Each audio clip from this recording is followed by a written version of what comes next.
तो फिर ना जियांगचन बहुत ही ज़्यादा गुस्से से घर से निकल जाता है, क्योंकि वो खुद से गुस्सा था, क्योंकि उसकी ड्यूटी थी, क्योंकि विंग को अच्छे से रखना। वो बहुत ही ज़्यादा फ्रस्ट्रेटेड था खुद से ही, क्योंकि विंग को अपने पास रख के भी, अपने सामने रह कर भी वो प्रोटेक्ट नहीं कर पाया। इसके लिए ना उसे बहुत ही ज़्यादा गुस्सा खुद पे आता है, और ना वो खुद से ही बोलता है कि मैं क्या करूँ, what I do now, I don't know। मैं कितना फ्रस्ट्रेटेड हूँ। तब ना वो मन में सोचता है और अपने कार में जाके बैठ जाता है। बेड में कार स्टार्ट करने ही वाला था तो ना लन शिचन आके बैठ जाते हैं।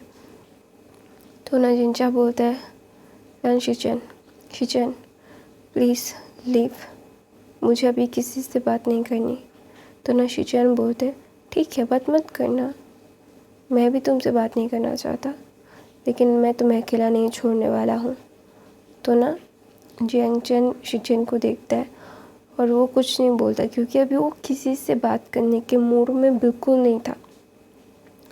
वो मतलब बात करना ही नहीं चाहता था, उसे सिर्फ अकेला रहना था। तो वो कार स्टार्ट करता है और अपने फार्म हाउस की तरफ निकल जाता है, जहाँ पे वो परेशान होता था। तो फार्म हाउस जहाँ पे उसकी ग्रैंड मदर मरने से पहले रहती थी, उस फार्म हाउस के लिए निकल जाता है। तो इसीलिए ना शिचन को पता भी था कि जिनचा कहाँ पे जाना मतलब जा रहा है, तो वो भी चला जाता है उसके साथ। तो ना जिनचा ना सारा रास्ता कुछ नहीं बोलता, वो एकदम चुप रहता है, मतलब वो एकदम साइलेंट होता रहता है और कुछ सोचने लगता है और बोलता है कि तुम्हें क्या काम के बारे में कुछ पूछना है। तो ना शिचन बोलता है, नहीं, मुझे काम के बारे में कुछ नहीं पूछना, I don't want to talk about it. फिर ना जियांगचन चुप हो जाता है, क्योंकि ना वो बहुत ही ज़्यादा मिक्स्ड फीलिंग्स के साथ था। वो गुस्सा था, वो सैड था, वो मतलब अननॉय था, वो उसके सारे मिक्स्ड इमोशंस थे। वो ना खुद डिसाइड नहीं कर पा रहा था वो चाहता क्या है। वो मतलब उसे ना बिल्कुल भी अच्छा फील बिल्कुल नहीं हो रहा था, मतलब उसे लग रहा था कि उसकी लाइफ ना ख़त्म है, क्योंकि वो ना लाइफ में सब मतलब एवरी सिंगल थिंग वो सही करना चाहता है। कुछ चीज़ें सही होती है, कुछ चीज़ें गलत। ये इंसान की तकदीर होती है कि किसी की मतलब वर्क काम कर जाता है और किसी का वर्क काम नहीं करता। वैसे ही जियांगचन का वर्क काम नहीं करा, और उसे सबसे ज़्यादा गुस्सा इस बात का आ रहा है क्योंकि वो बीइंग उसके सामने बीइंग को थप्पड़ मार दिया उस आदमी ने। उसकी हिम्मत कैसे हुई। तो ना सब लोग बहुत ज़्यादा गुस्सा हो गए थे, मतलब वो अपने इमोशंस को कंट्रोल ही नहीं कर पा रहे थे। यहाँ तक कि लंजा, उसे पता नहीं क्यों गुस्सा आ रहा था उस आदमी पे। एक क्यूट से बनी बॉय की ऐसे थप्पड़ मारना,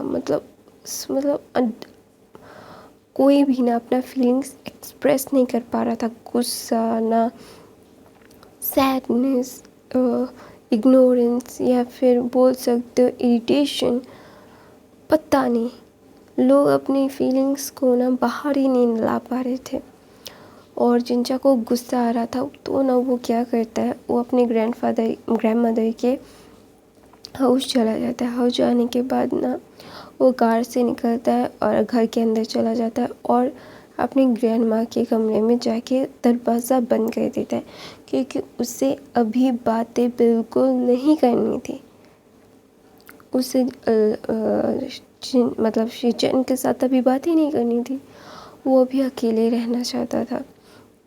अपने ग्रैंड माँ के बेड पे जाके सो के ना वो रोने लगता है और बोलता है, आई एम सॉरी ग्रैंड माँ, मैंने उसके ध्यान नहीं रखा, मेरे सामने उससे थप्पड़ मारा उस आदमी ने, मैं कुछ नहीं कर पाया, I am so sorry grandma, ऐसा बोल के ना वो रोने लगता है। उसे पता नहीं क्यों लोगों के सामने नहीं रोना था। वो एक अल्फ़ा था और वो अपनी कमज़ोरी नहीं दिखा सकता था। हाँ, इंसान रोते हैं, इंसानों की रोने की फितरत है, इसीलिए वो इंसान है। उन्हें इमोशंस होते हैं, वो अल्फ़ा हो, मैन हो, वुमेन हो, बच्चे हो, बूढ़े हो, सबको, एवरी सिंगल वन। इंसान तो है ना, इंसान है तो इमोशंस है, और सैडनेस भी एक इमोशन है, रोना भी एक इमोशन है। हर किसी को बुरा लग सकता है, कोई पत्थर का नहीं है। अगर पत्थर का है तो वो इंसान नहीं है। तो ना जिंचा भी सबके सामने बहुत ही ज़्यादा स्ट्रॉन्ग दिखने वाला इंसान, वो सिर्फ अपने ग्रैंड मदर के सामने वीक पड़ता था। क्योंकि हर कोई, तुम अगर दुश्मन के सामने वीक पड़ जाओगे तो तुम्हारा दुश्मन उसका फ़ायदा उठाएगा, और कब कौन दुश्मन बन जाए दुनिया में किसी को नहीं पता, नो वन नो इट। तो इसीलिए सब हमेशा से ही ना बहुत ज़्यादा क्लियर रहना पसंद करता था। जिंचा जिंचा अपने इमोशंस सिर्फ गुस्सा और इरिटेशन सबको दिखाता था। खुशी और सैडनेस बहुत ही कम लोगों को वो एक्सप्रेस करता था। उनमें से उसकी मॉम है, उसके डैड है, विंग है, उसकी शीजे है और उसकी ग्रैंडमा और ग्रैंडफादर। सिर्फ ये कुछ लोग के सामने ही जिंचा अपनी खुशी और सैडनेस दिखाता था, वरना किसी को भी वो इजाज़त नहीं देता था कि अपने, क्या बोलते हैं उसको, सैडनेस के अंदर आना। क्योंकि सैडनेस ऐसी ही चीज़ है कि, दुख ऐसा चीज़ है कि सामने वाला इंसान इसका फ़ायदा उठा सकता है।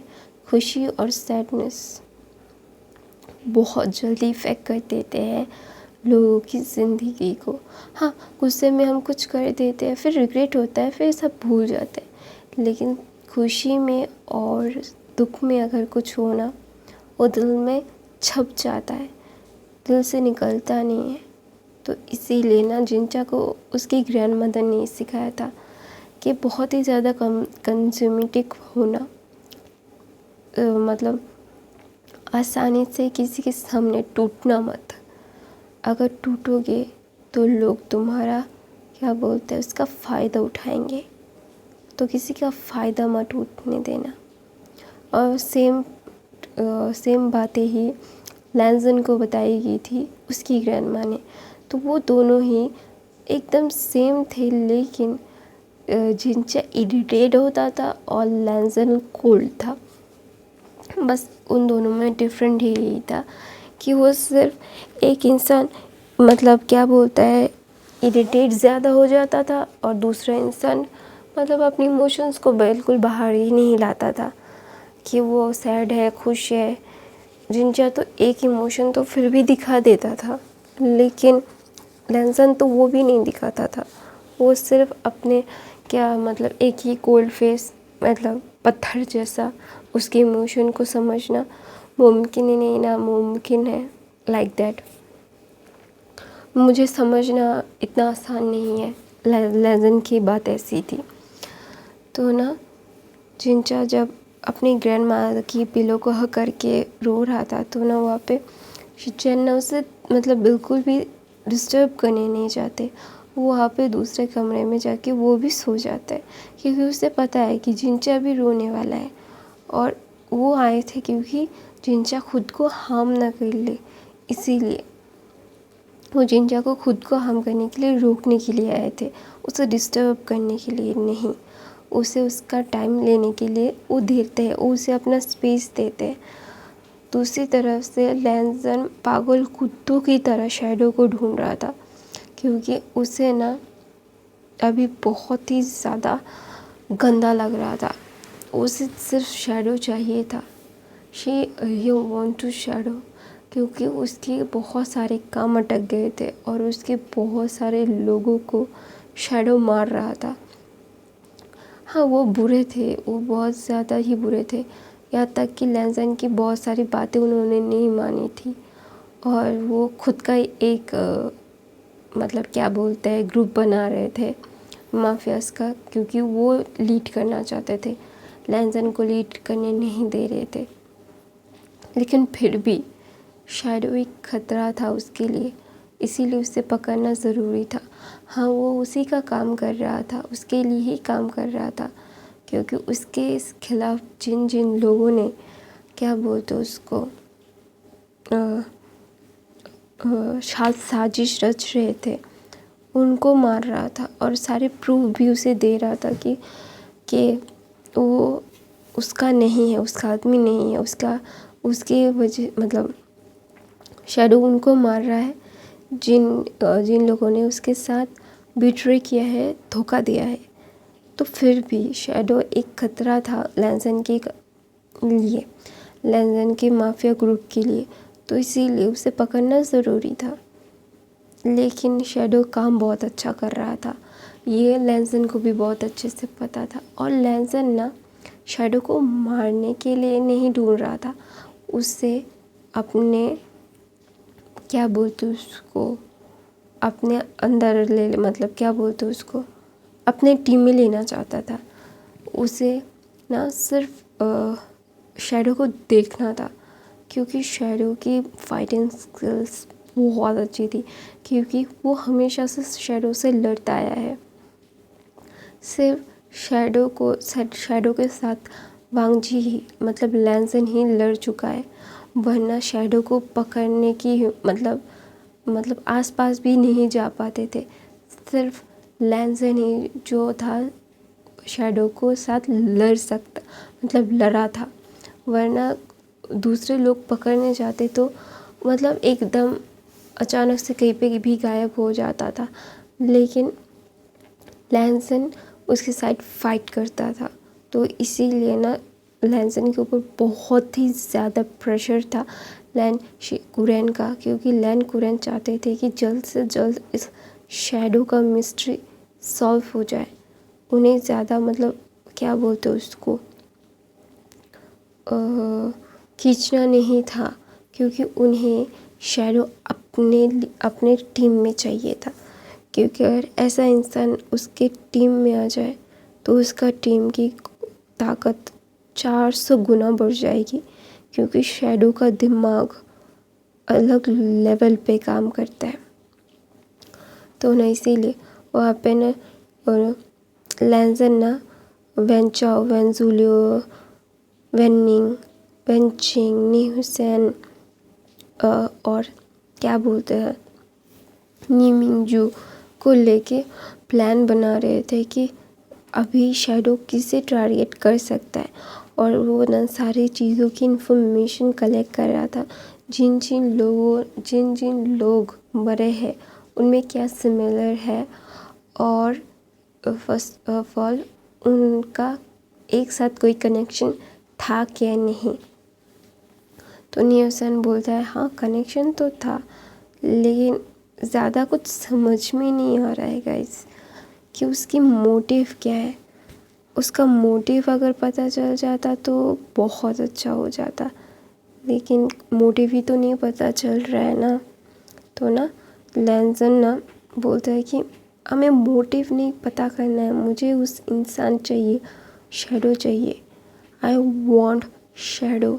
तो ना न्यूसन बोलता है हाँ हमें भी चाहिए, हम भी पागलों की तरह उसे ढूंढ ही रहे हैं किंग, लेकिन आप हमारे सर पे चढ़ के ऐसे बोल रहे हो, क्या आप खुद नहीं पकड़ पाए तो हम कैसे पकड़ ले। ऐसा ना हो, न्यूसन थोड़ा फ्रस्ट्रेटेड हो जाता है, क्योंकि बहुत कुछ हो गया था विंग के साथ, और विंग ना सबका मतलब क्यूट सा बनी जैसा बेबी बॉय था, सबको बहुत बुरा लग रहा था विंग के लिए। और दूसरी तरफ विंग तो सो रहा था, मतलब उसका गाल इतना फूल गया था, एकदम सूज गया था गाल, एकदम वैसे फूल गया था, और 5 उंगली भी अभी दिख रही थी। तो ना सुबह होती है और विंग मतलब उठने नहीं चाहता था, क्योंकि उसे मेडिसिन का हैंगओवर था। और दूसरी तरफ न्यूसन ऐसा बोल के ना वो अपने मुंह को पकड़ लेता है और बोलता है सॉरी किंग, मैं कुछ ऐसा बोलना नहीं चाहता था, लेकिन फिर ना न्यूज़ैन को लैंसन घूरता है और बोलता है जाओ सब लोग सो जाओ, सब लोग पागल हो गए हो। तो ना सब लोग अपना सर हाँ में हिलाते हैं क्योंकि सब लोग टायर्ड थे। सारी रात सब लोगों जाके काम किया था, सारी इन्फॉर्मेशन कलेक्ट कर रहे थे, लेकिन वो कुछ भी इन्फॉर्मेशन मिल नहीं रहा था। सब लोग मतलब बहुत छेड़छाड़ की गई थी, एक के साथ अलग में मिक्स्ड हो गया था सब कुछ, इसीलिए ना कुछ भी मिल नहीं रहा था। इसीलिए न्यूज़ैन ना चिढ़ गया था और लैंसन ये समझ गया कि सारी रात काम करके वो इंसान है, मशीन नहीं, उन्हें भी नींद और आराम की ज़रूरत है। तो ना लैंसन बोलते जाओ जाके आराम करो। तो ना सब लोग एक गहरी सांस लेते हैं और बोलते हैं हश, मुक्ति मिली मुझे, ऐसा बोल के ना न्यूज़ैन भाग के जाता है, फ्रेश होता है और सो जाता है। तो मैं अपनी कहानी ये पे ख़त्म करती हूँ। आई होप आपको आज की कहानी पसंद आई तो मेरे चैनल को सब्सक्राइब, लाइक, कमेंट, शेयर ज़रूर करना। मेरे बाकी कैफ़े देख लेना, कम व्यूज़ आ रहे हैं वो।